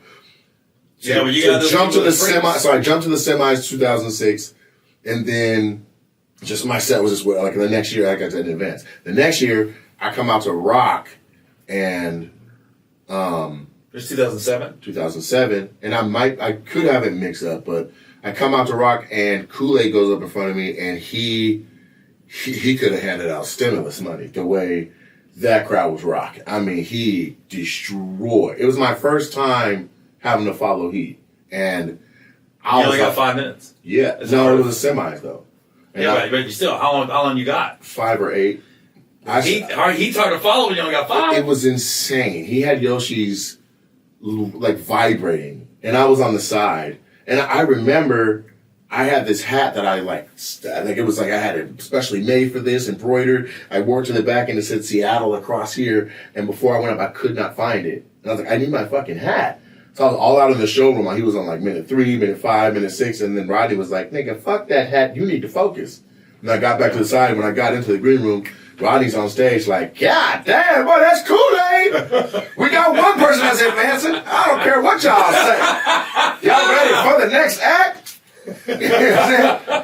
Little known, but we love him. Give it up for Nate Jackson. I come out, they're like, let's go. I start, first joke hits, second joke, I'm like, and this is the mistake should nobody do. But I was like, in order to follow that heat, I gotta do this joke that I've been thinking about, that I know is big if it hits, but I ain't never did it before. And so I went for some like brand new shit, like literally just try to do a joke. It was on my mind. I was like, this shit gonna hit. I just feel it's gonna hit. Did it, pure confidence. That motherfucker bombed. I spent the next whatever digging, getting out. I get out, thank you, good night. I walk off. Rodney was like, I'm like, whoo, he like, you got out of there. And I'm like, man, thank you. He's like, don't get that bomb on me though. I was like, whoa, Jesus Christ. That set and Shreveport are the only two rough sets I've had since I started doing comedy. Really? Yes. And I got out of Shreveport with a win. But it was still like, fuck, I should have assessed this crowd. Yeah. Anyway, so then the next year, and you know, because you're doing your showcase set. I'm like, I know what new closers I got. My shit is crazy this year. If nobody wrote nothing new, I'm winning this year.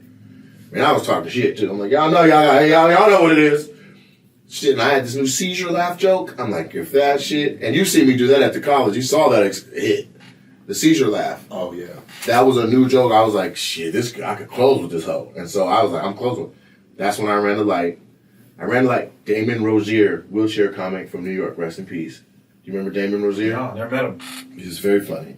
But he was in a wheelchair. And so, and you know and I hate to say it like this, because Damon was truly talented. But at the Bay, any disability helped. Oh. Just like Last Comic Standing with Josh Blue, or, you know what I mean? Like, oh, this guy has muscular dystrophy. You're like, fuck. You know what I'm saying?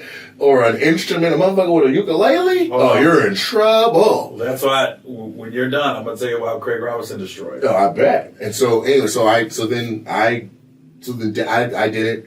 Damon Rozier went on in my place. And I didn't know that was going to be the case until Bob spoke at the shit. And he was like, I want to commit. And you know, if you lose, you just lose. It is what it is, everybody. They don't talk about you no more. They're talking about who went on. Mm-hmm. Bob is like, goes out of his way. I'm Bob. The star maker, star finder, star discoverer. I created Dave Chappelle Def Comedy Jam, and I want to commend everybody that's advancing. But before I continue on that, I want to give accolades to two people I saw. One, Skills Hudson. Phenomenal set. Not enough spots to advance you. Two, Nate Jackson. You ran the light. By such a small degree, I pushed to see if we can still have you, and they don't allow it. They don't allow it. The festival wasn't. They weren't going to allow a fourth spot. Right. That would have been. They'd have jumped me. Yeah. What the fuck you think you get, right? With that said, everybody that's moving on to the finals or semifinals, you're all on Def Jam. Yeah! I was like, what the fuck? No! Like, that's a real... This is 2007. And me and Skills looked at each other like, fuck! You know Skills? Mm-mm. He has the worst hairline in all of comedy. He wears a hat, and he had a joke where he would take his hat off. He goes, from 35 I gotta look him up. to 85. From 35 to 85. Skills Hudson? Skills Hudson. Skillz. And he was in SoCal, and he moved. I think he's in Vegas now. This is you said this is 2007? This was 2000. No, that was 2009. That he said everybody's going to Def Jam? And they all did. Every single person was on Def Jam. Oh, yeah, I know Skills Hudson. Yeah. Yeah, I know him. Everybody went on Def Jam that made it to the Was semi. Tiffany on that? Haddish? Yeah. She wasn't in any of those years. Okay. Because this is how, talking about Def Jam. 2010 I won. And what'd you get out of that? $5,000, and they had no other No perks. TV? Not only that, Dugar had a run through Okinawa that you could do a part of it. Yeah. And then I didn't even get that. Damn, you won the wrong year. You won the wrong year, bro. No, but 2006, 7, 8, 9, 10, whatever, none of the good shit was still left no more. You guys had already had all the dope shit. Yeah. Nickelodeon or whatever. Who Disney being present? Oh, Disney saw Nick. And Nick was perfect because he was a good-looking guy. He was almost like Matt Rife before Matt Rife. Yeah. Good-looking guy, young guy, and he had you only do him 5 minutes. and you got to be clean. It was perfect. He was like, he had this joke about the cows. His mother bought him a gift, and it was like la vaca instead of moo.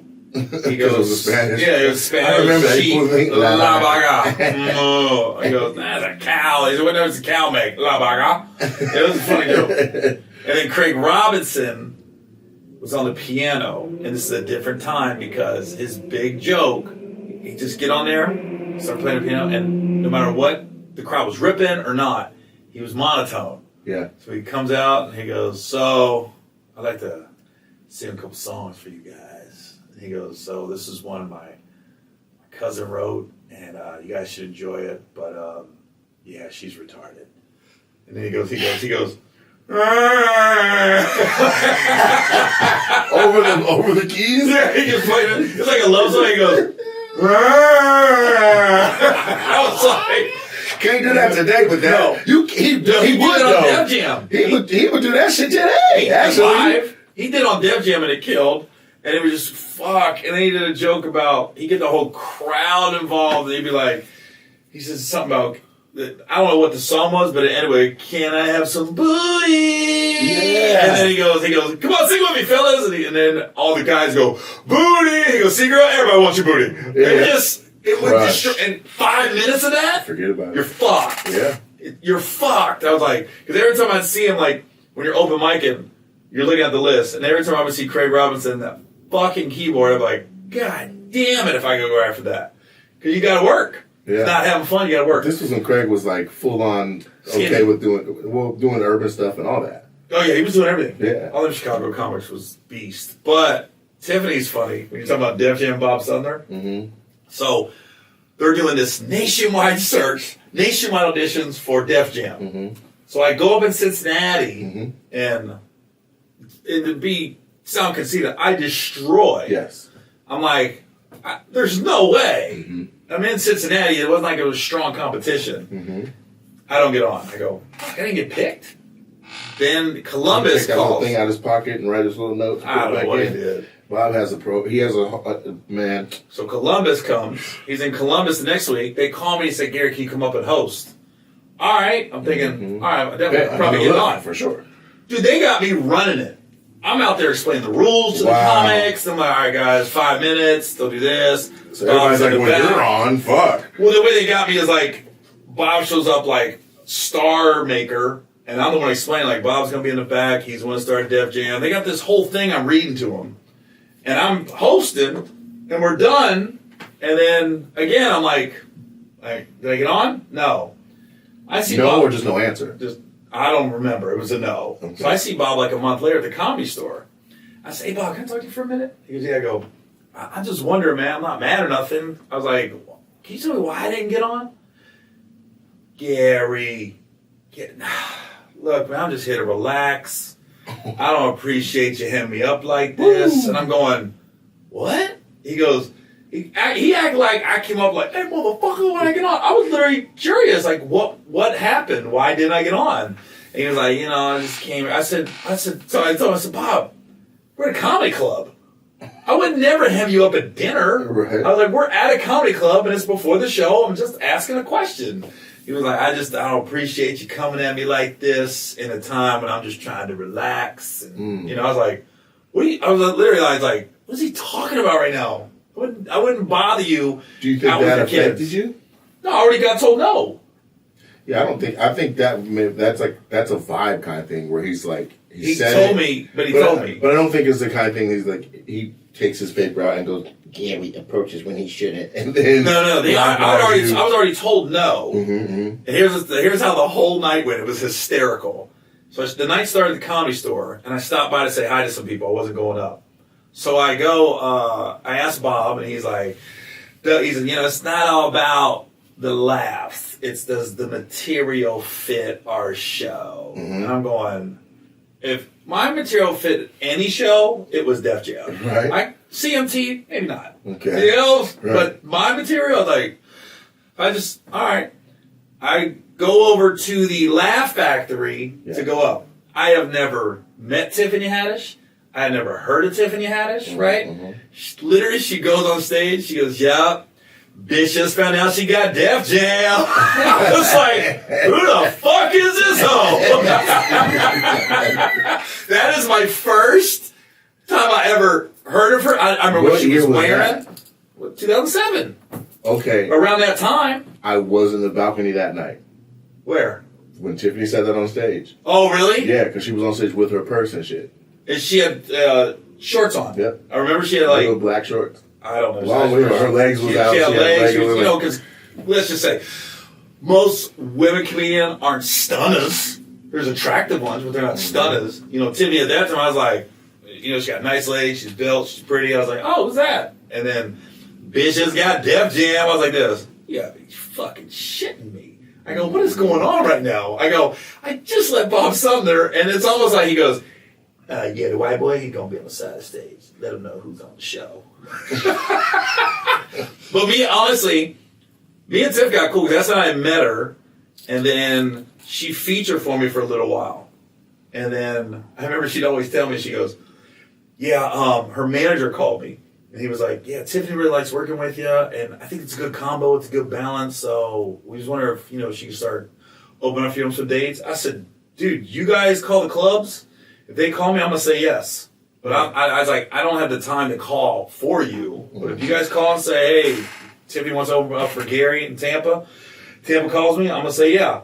Then Tiffany calls me and she goes, yeah, my husband, I don't know. I remember him. He was rough. He goes, I never met him. He goes, yeah, he's already asking who you are and things like that. And he goes, yeah. And then she started telling me a bunch of stuff about him. I don't want to tell her business. I said, oh, Tiff, you can't go on the road with me. I can't die.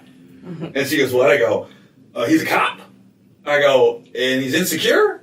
And you're going to be on the road with me? I go, I said, Tiff. I did not know he was a cop. He did not move like a cop. I never met him. But I was like, Tiff, get it cleared up with him. He moved like a Rottweiler little bear. Like, that's how he I never seen him. He was a visible threat in the corner. I never met him. Quiet, always watching. Oh, see, I was like this. I go, get that cleared up, and you go on the road with me, which I meant break up. But I was like, get that worked out.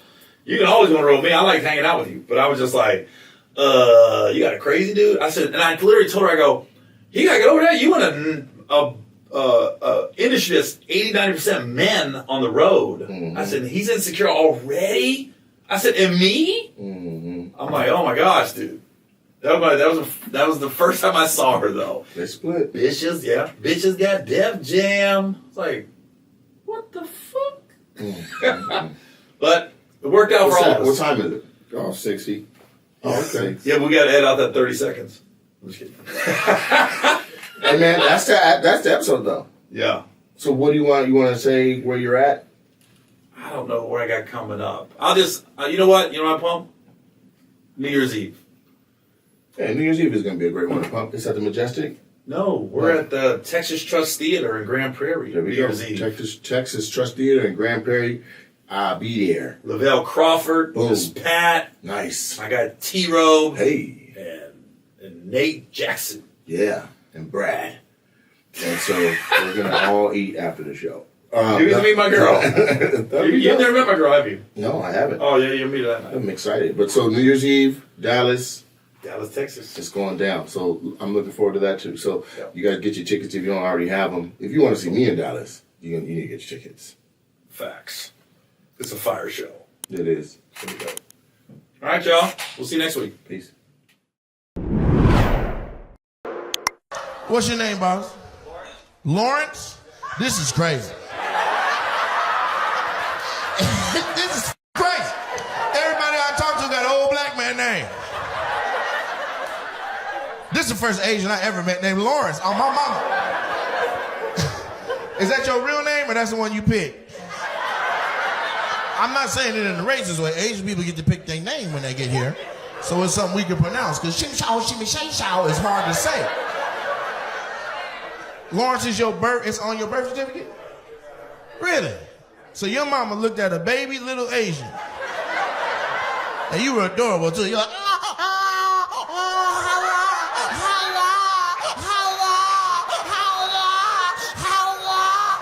I apologize. I'm sorry, bro. Lawrence, with your black ass, I'm sorry. that I made the baby Asian cry hi-ya. I am so sorry for that. I'm sorry. You deserve better from me today, okay? But your mama was holding adorable baby you, and she was like, we named him Lawrence. This rock, paper, scissors, what's going on here? Right, did they pop up on the screen? Okay, y'all laugh separately tonight. You guys are friends, right? Okay, it's nice to meet you. Got Melissa McCarthy and Queen Latifah in this month. Oh, what's up? So you guys are besties? Okay, how long y'all been friends? 10 plus years. Okay. Based on her dress, I thought it was life. That's a goddamn prison shirt like a motherfucker. Are you under arrest? You going to jail? You sexy with that little Lego head. I like you. I like you, girl. You got a boyfriend or something? No? You know how to cook? A little bit? I like to eat now. Do you have any good cookie recipes? You some cookies? Okay. So this is because if you look at the road, that's a couple, that's a couple, that's a couple, and y'all just sitting there trying to act like y'all not a couple. And I just want to know, I just want to make sure y'all don't, you ain't never seen it?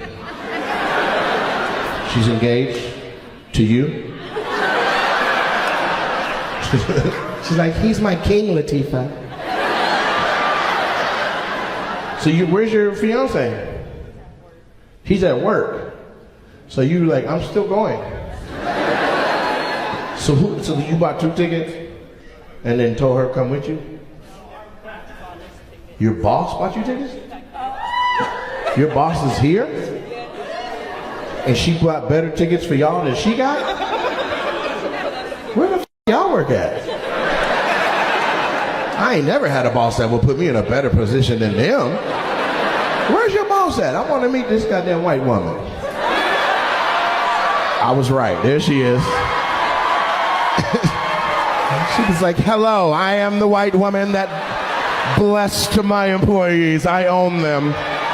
Well, not the black one. She just works for me. Yeah. I'm going to be real with you. You can get it. You know how to make cookies? You know how to make cookies? Shut up. Who is that next to you? Your mama? Y'all got the same forehead. That's crazy. Y'all look the same. Well, she look a little bit like Tom Cruise, but I like how y'all look. Maverick, you're going too fast. You gotta slow down. I gotta break the record for everybody so that the program survives.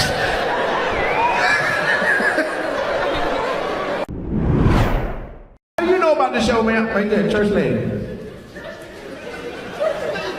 You on TikTok? You got a TikTok? You bull. You be looking at it at church. You look like you pressed down, shaken together, and anointed in the name of Jesus. You got Jesus on the main line. I be on hold. You be talking to him. Tell Jesus, come on. Hello, Jesus. It's a man down here. He need him an Eve. He say he a Christian, but we think that's his name. Hey, what's your name, sis? Yolanda Adams. See, I told you your ass. Prayed up. You be praying over everything you eat, huh? Snacks, Jolly Ranchers. Absolutely, I'm not eating anything without the Lord involved. So who you with? This is all one family? Y'all don't even know each other? Y'all didn't drive down here in the same van? Y'all give it up for Cornell West in this. I wrote a dissertation, they said. Who are you right here crying and holding your mouth? Who are you to Cornell? Let me talk to the baby. Baby, you speak on behalf of the family. This your mom and dad? Outstanding. And then who's the church lady? You really don't know her? She didn't baptize you back when you was little? She said, I do baptisms, but not her in particular. So you set your parents up. We about to go sit in the roast zone. Your dad don't know what the going on. Welcome to the Thunderdome. What's your name, Earl? You look like your first name is the last name. It's Robinson. Robinson Jenkins. Huh? Gerald? What's he saying? Spell it. You say Jerry? That is not what you said the first time. You were like, girl. What? Jerry? No, f that. And what do you do for a living, Jerry? How long you been a mechanic? Are you about to die? I don't see a lot of air going in. I just see, he's like, please, goddamn, you're killing me. Goddamn, I ain't laughed like this since Mom's Maybelline.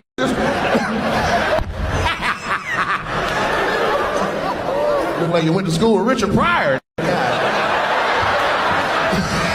Let me stop with you though, because I just recognize that your beard is into braids, and that, I don't give a what age you are. That's some Dub C OG Crip and I don't want no problems. Nice to meet you, Gerald, Jerry. Gerald. Huh? Who's not Mexican? Sir, he will steal your car stereo and ride off on a horse. That is a Mexican. Look at those goddamn boots. I don't give a what he likes. Them goddamn chancla? That's a Mexican. Them chupacabra stompers.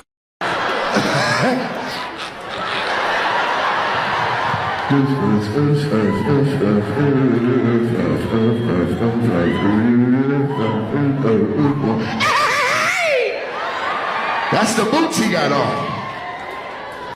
Step on a snake on the way. No, he's Mexican, bro.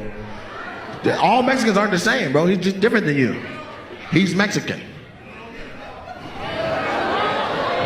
What'd you say? Mexicant? He's like, okay, fat boy. He's Mexican, bro. I didn't know Mexicans had racism too. That's crazy. That's a Mexican hating on a Mexican. What the? La raza, fool. Run a lap around, you gotta run a lap. That's your discipline. Run one full lap and then come back to your seat. I'm not playing. Get your fat ass up and you run one whole lap around here. Mexicans making fun of Mexicans is crazy. Get your fat ass up and run a lap. Run a lap. I'll run it with you. You run it, I'll walk it. Come on. Bring your big ass out. No, come out. Matter of fact, Jesse, get up, go out there with him. I got $100 for whoever wins. But you gotta go backwards. Cause that nigga, he ain't gonna make it, his heart gonna pop. Nah, I see carne asada and all that. He was like, pinche mayate. How the pinche mayate, damn it. Okay, I'm sorry. That was for the Mexicans. White people are like, what's a mayate? It's a Mazda, right? Mazda Miata? Show right there, Cartman from South Park, right there. Respect my right there, next to Wiz Khalifa, right there. With the San Francisco hat on. Respect my authority! Why you got your tongue out, girl? There's too many. It's a late show. These motherfuckers is ready. She was like, the f***? What? Wait a minute. Move your hand. Oh, that's a girl. I'm sorry. I thought you was a him. It's because you were there with, you got the whole row of homies, you know what I'm saying? You look like you cut down trees. What's your name? What's your pronouns? Let me. Huh? He, her? What you just say?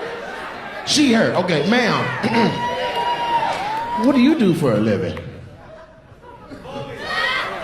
You what? We gonna talk after the show. I want all the shoes that can't nobody find. Okay? You got me? You got size 13s? Okay. Good. I want all the sizes. I don't care if it's a girl shoe. Size 13. If I can get in it, I'm aware. Because nobody have it. I got it. You know what I'm saying? It's like it's a pansexual shoe. It's a shoe we don't know what it is. It's like the It's Pat of shoes. Do you understand where I'm getting this from? Sir, ma'am, lady, sir? Outstanding. You might be a girl, but you... I can tell. I can tell. Like you goddamn right. There's no crying in baseball. On the low, she probably got some good pussy though. On the low, because it's untapped. You okay? She said, oh my God. What's your name? Yep. That's the name you had the whole time? Or you was like, I'm gonna pick a boy name? Huh? Is you Ryan? Okay. Who you with? This your homie? Yeah. And then that's your homie right there too? Or just y'all two? And what do you do, my guy? Never mind. Y'all can't hear it up there, but he went, shit, I don't do a mother. I'm trying to figure it out, you know what I'm saying? About to try and get me a job down there in Smud.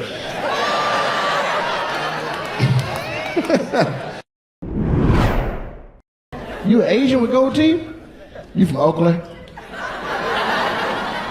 What kind of Asian are you that you got your mouth golded out? Filipino and black? Okay, so you're not even Asian at all. Because the Filipinos are the blacks of the Asians. You guys are the ones that break dance and eat the pancit and the lumpia. Yeah. How long you been a nurse? You're not a nurse? Everybody makes a noise for E. Porte.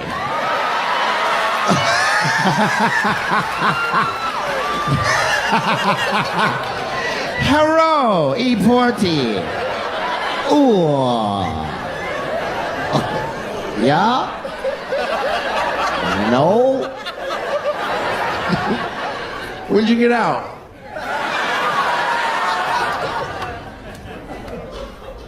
I'm still in, shit. I got to report in 10 minutes. What do you do for a living, man? Talk to me a little bit, sir. You work for the state. Oh, so those come out. Excuse me. What do you do for the state? Huh? You can't talk with a man?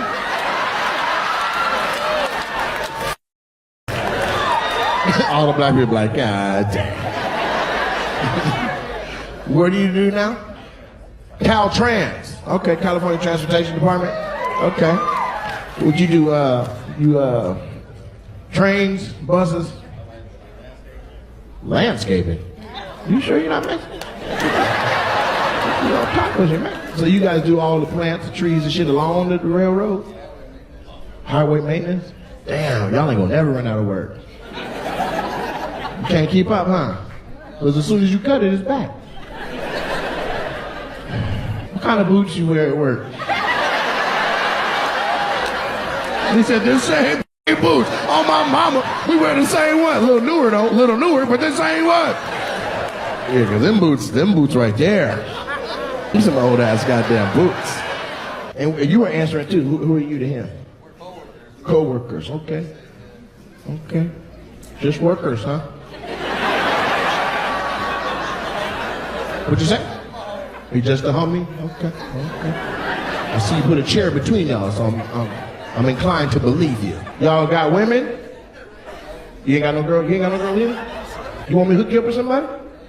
Okay. How you feel about boots? She pretty, man. You got to work on her shoe game, but she pretty. Look at him. You don't like the Raiders?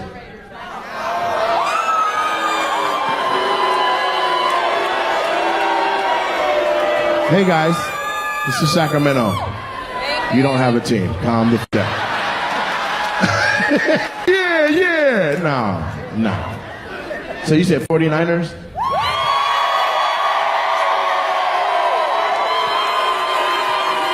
Hey.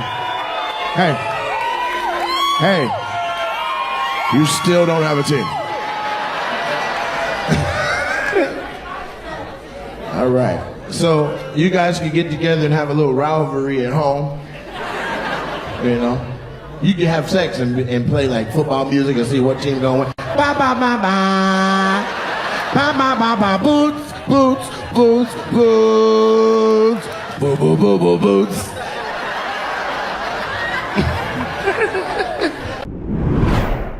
You've been married 10 years, and how long did you know her before the 10 years? Oh, 1 year. You got it done quick. You fell in love right away? What'd she do to you? Why you say sure, like you were a penitentiary pen pal or something? Sure, you could call it love. I was trying to get out of here and have some waiting for me when I got out. You were his first Mexican? Orale. That's what's up. Love is love. So you Mexican then? A little bit or all the way? Half. What's the other half? German and Irish. White.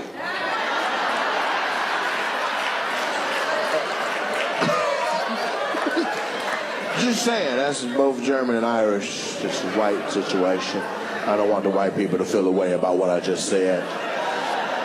Is that acceptable? Okay. Yeah. She's like, nope, those are both white places for sure. Potatoes and shepherds, for sure. That's definitely. So how did your parents meet? In a war or something? How did a Mexican meet a military? Yeah, there it is. So a war. Yeah. So is your mom Mexican and your daddy German and white? My mom's white. My dad worked on the equipment. My mom used. Your mom worked on the equipment? No, my dad. My Mexican dad. Your Mexican dad. He was the fix-it guy. That's what y'all do. That might be racist, but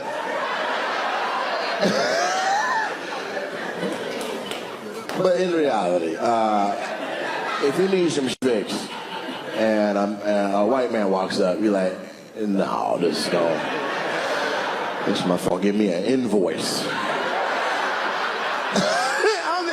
If you get out of a truck and hop out, hey, how you doing? Let me just see what you got out here, see if I can give it a shot. My wife Rebecca is going to give you an invoice. You have PayPal? You have PayPal? Yeah, there'll be 2 invoices. There'll be one for the job and one for me being here right now. We're like, what the f***? Mexicans get out working on. It's done, boss. Done. It's done, boss. That was a new idiot. It's done. Turn it on. Orale.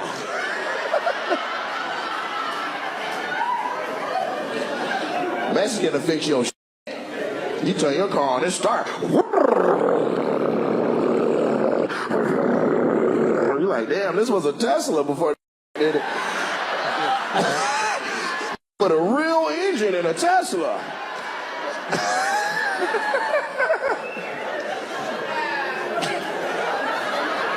You no charge no more. You no charge it. Here you go.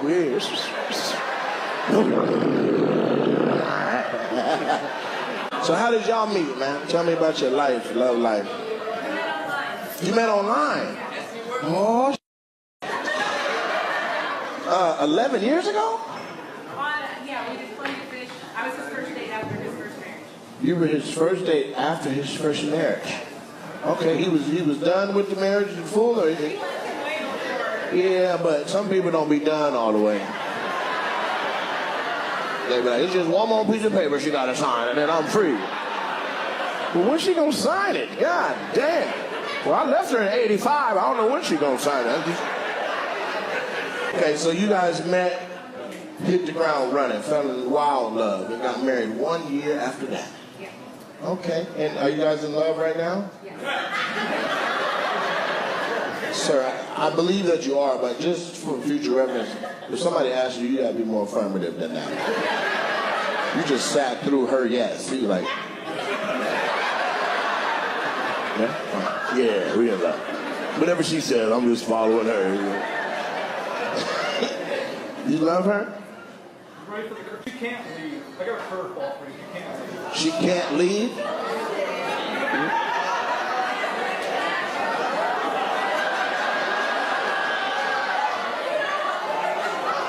She said, you don't want to know. I have to know. I don't know what the you think this is, but I need to know. Welcome to my talk show. It's similar to Maury and Jerry Springer. We got to get to the bottom of this. Dear Mexican woman, why can't you leave that white man? What is going on? Talk to me, Bob.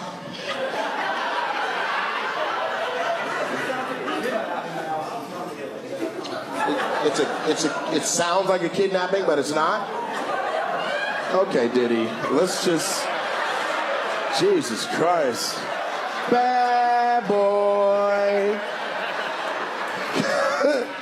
Bob, I need you to put this in words I can understand quick. The authorities are on their way. Why can't that Mexican lady leave you? 8 months ago, I was diagnosed with stage 4 cancer. They gave me 3 years.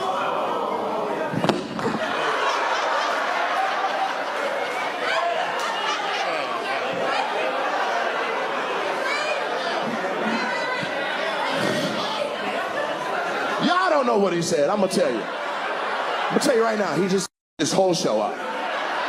8 months ago, I was diagnosed with stage 4 cancer. Something after that. Something after that. Something after that. Bob. But the life insurance is way better.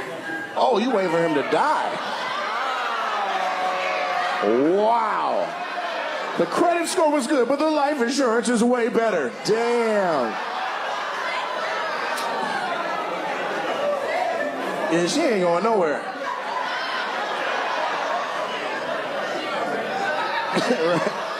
She's trying to get it done. You look healthy. She's trying to get it over with. You want to go skydiving?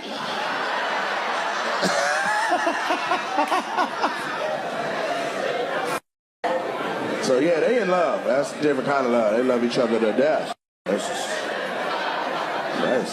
I hope something miraculous happens. Then turn around and you can come on back. And then y'all just be broke together. But you come on back. Let's just get into this a little bit because this is kind of deep. Stage 4 means this is inevitable, but we just want to plan it so it's smooth. You know what I'm saying?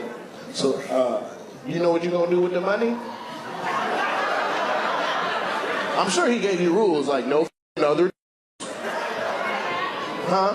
He didn't say that? He was like, make sure he cares about you like I do. You didn't put no parameters on this money? Bob. He's like, I'm not gonna be here. I don't give a. Let me tell you something. Just give a. Rule number 1: ain't no more. None. I might be dead, but I ain't gone. I'm still in the house. I see all things. I'm in that haunting the. Leave her alone. She on a second date with another guy.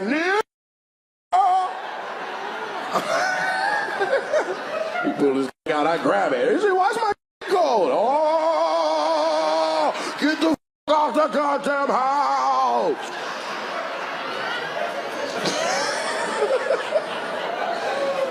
I wish I would die. Get a bag and she out here skipping around. Gleeful. He said she can't watch my TV or nothing. She can't even watch the TV. She like, Bob. He like, Bob. Bob. Samsung.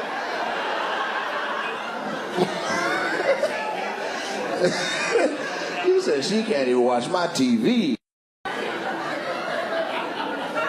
Bob, you gotta sit down and put some rules on it, man. The women get disrespectful when you ain't there no more.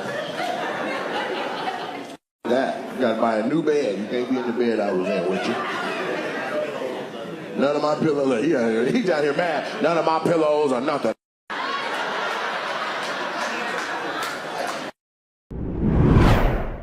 You're in town on business?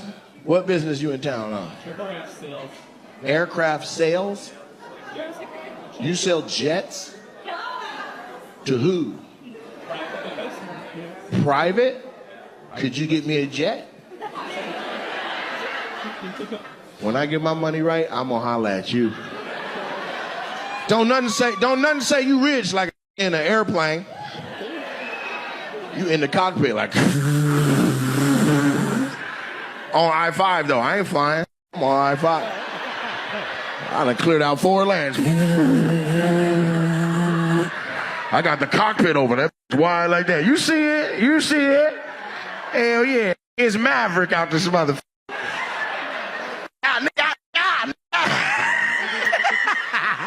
I get off the ground a little bit on y'all, Jack. Where you going? South Center?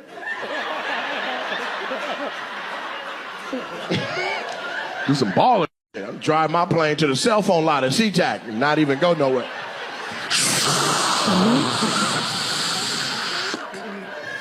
So what's your number one item that you sell? Probably like smaller jet conversion planes. Smaller jet conversion planes. What is that? You take a piston blade, work off the engine, put a jet in it, and You take a piston plane, so like a little plane, a Cessna, yeah, sure, yeah, we just and then you put a jet engine in it. Delta 9, yeah. I don't know what they said, but it sounded like dope. He the dope man. Somebody said, I sell jets too. By the ounce, you gonna feel like you flying with my. This that new weed. I don't want no new weed. I'm serious. People always be trying to smoke me out. I'm cool. Cause the weed changed. The weed changed. I remember back in the day, you could hit some weed and talk. Remember that? You could actually talk to your friends. You'd be conspiracy theory like, the government tripping. These always, you can't talk no more. You're like,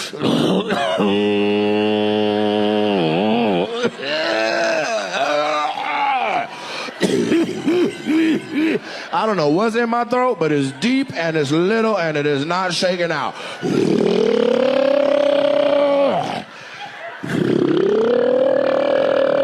You sound like a monster. Asian people just start running. Gayaga! Gayaga! It's not Godzilla. I hear some weed.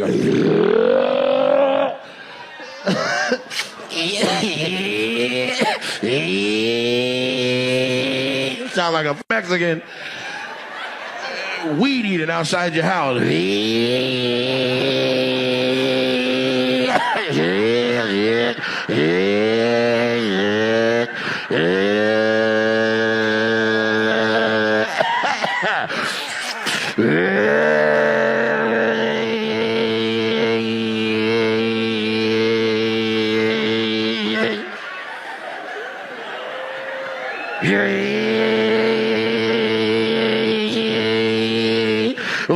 Life insurance, you didn't have to wait.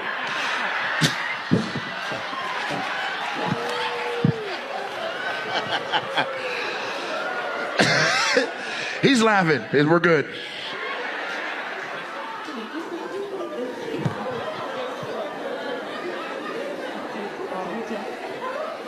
That hurt my throat. Are you a cowgirl or something? Why you got them big ass goddamn boots on? Show her boots. This is not feminine at all. She got on a fee, fi, fo, fum ass boots.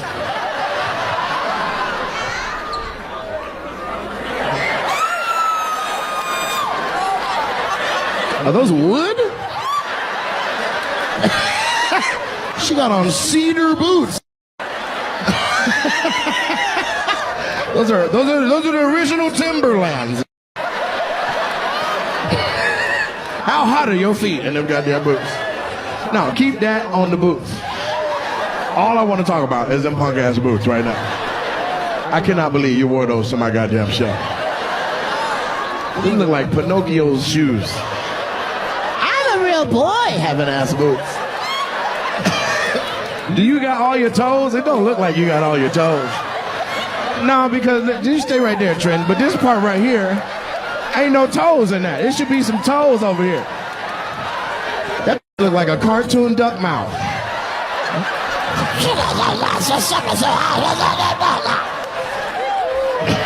And you pretty too. That's the part that don't make no sense. If I and then went to the doorway and that's what you had took off, I'd be like, God damn. I gotta go to Planned Parenthood. This burn me. She don't give a fuck about herself. Why would she care about me? Did you make those? Them zapatos. Shit. Are you a roofer? Why are you? I don't understand. These were on sale a long time ago. You should have bought the tickets and some fucking shoes. God damn. Those are like Canelo's first boxing gloves. What's your name? Sadie? God damn, Sadie. I want to see the shoes you didn't wear. Like, if those were the ones you'd be like, it's your time tonight.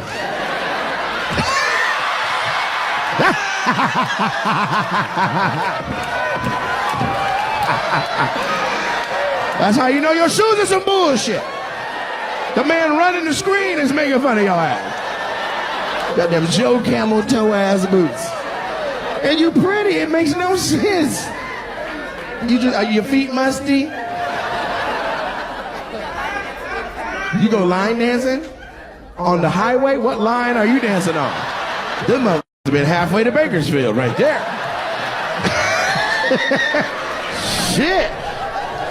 And this is your friend?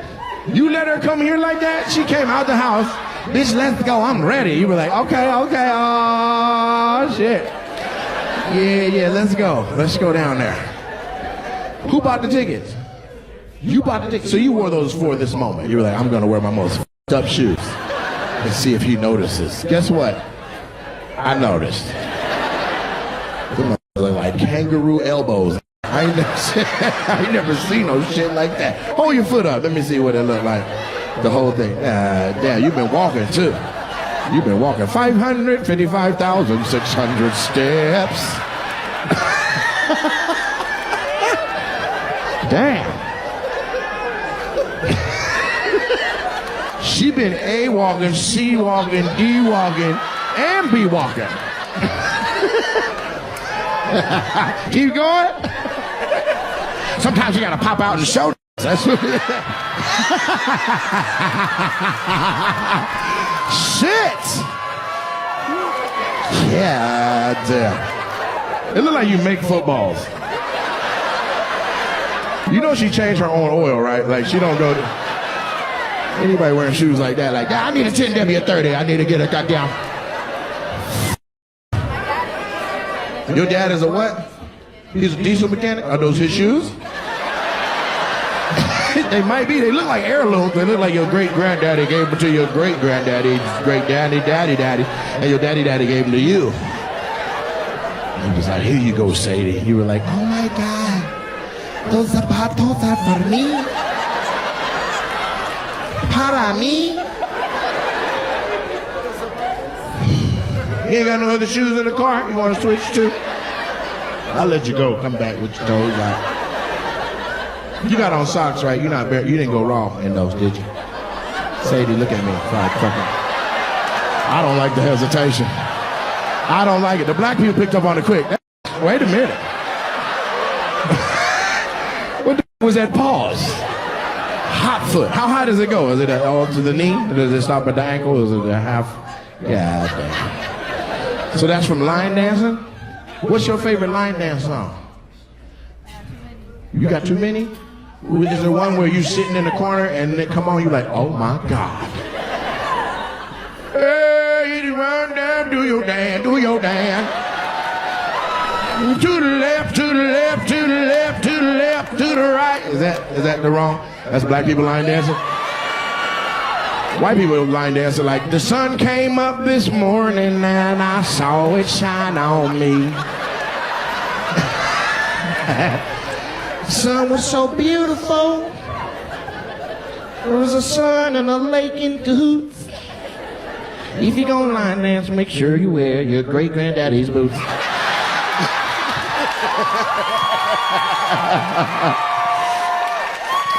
I hate your boots. All right, the rest of this is gonna be nice, cause you okay? You crying? So are your boots. You winked at me. Who you in here with? That's your son? That's your mama? And that's your daughter? Who's that with the beard right there looking like Jeffrey Wright? So these are all your children? Did you?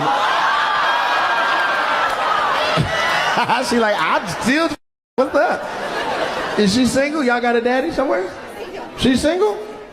You guys okay with this? Even the older son, he the one that's gonna be the problem. Get off my mom!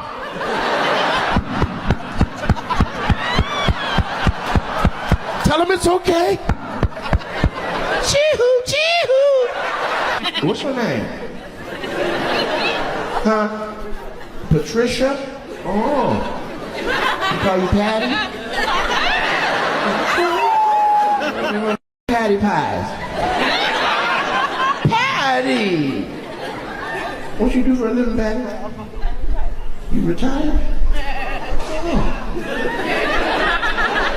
You got all day, huh? You can travel? You ever been to Seattle? You ain't been, huh? You can go. You got salmon, coffee. What's your kid's name? I want to meet your family. What? No, I don't want to talk to you. I want to talk to Patty. Patty, introduce me to the kids. This is who? Jacob. He's the oldest? You gonna go youngest to oldest? Okay, so hello, Jacob. Go to bed. And who else? Okay, down there with the beard, Jeffrey, right? Who is that? Juan? Are y'all Mexican? How you get a name like Juan? You native named Juan? The border crossed us, we didn't cross the border. The border crossed you, you didn't cross the border? Yeah, we're in Okay, hold on. I need to make that make sense to my brain. Alright, I'm still gonna knock your mama's shit. Don't try to give a history lesson in the middle of this. I'm gonna be the new border. I'm gonna lay down in your life. I'll take your ass to bed, Juan.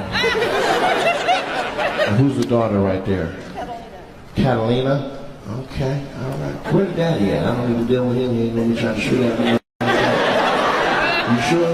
Because you say you were the original Mexican. Y'all was Mexican before the border. That's like 1861. That's way back. You gonna pull up on me.